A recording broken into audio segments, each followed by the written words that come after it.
In this video, I'm going to show you how to turn on nearby device scanning on your Samsung phone. So if you're using a Samsung phone and you want your Samsung phone to detect all nearby device without turning on the Bluetooth function, all you need to do is turn on the feature called the nearby device scanning. To do this, go to your Samsung phone settings.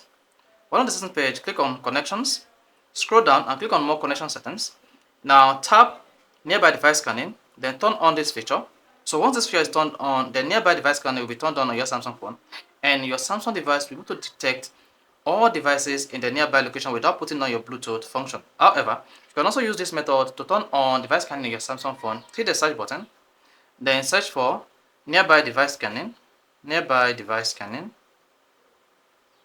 So once you hit that, click on the first option under connection, this, and then tap this.